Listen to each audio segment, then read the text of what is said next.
some old and some new, are added to the game.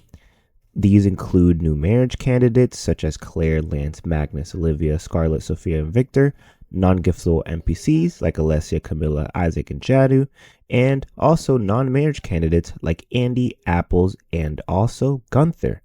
We're going to start off with the non-giftable NPCs that Stardew Valley has added to the game. Many are cool, some are warriors, and all of them are very brave. Alessia is a member of the Adventurers Guild from Castle Village. You meet her in the Adventurers Guild building after you completed the initiation cutscene and played for at least 90 in-game days. According to Magnus, Camilla is the most powerful figure in Castle Village.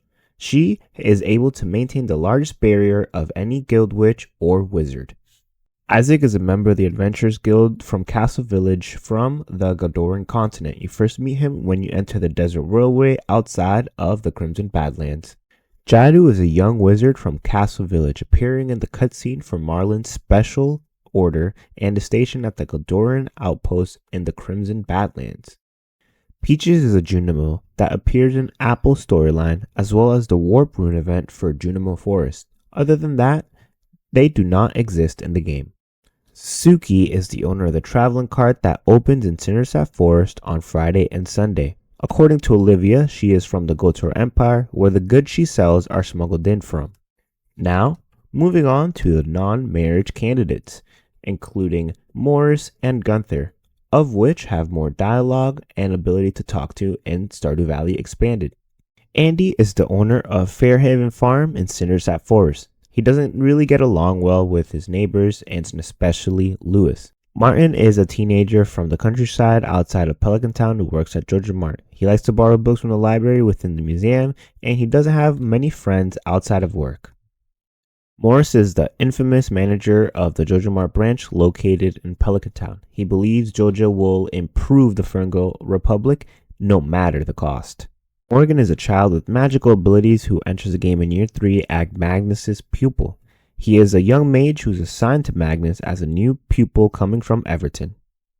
Susan is the owner of Emerald Farm and she's trapped on the railroad until the 3rd of summer, where Georgia Company will remove the landslide they caused with explosives.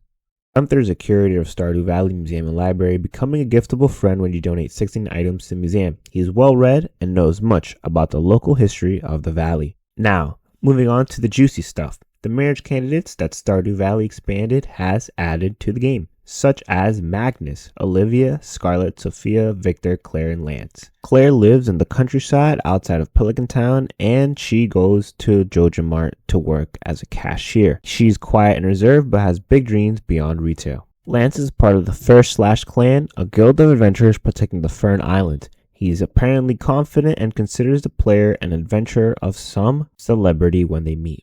Magnus is the game's new marriage candidate that was an old NPC before. He's a resident wizard, master of arcane knowledge, and Morgan's father. Olivia lives in the house next to Pierre's store with her son Victor. They're from Zuzu City and they're very wealthy, but moved to Stardew Valley to retire. Used to be an accounting manager. Scarlett is Sophia's best friend and fellow cosplayer living in the Grampleton suburb of Pondwood with her father and stepdad. Sophia works at the Blue Moon Vineyard. She is very shy and mostly keeps to herself. She likes anime, manga, and cosplay.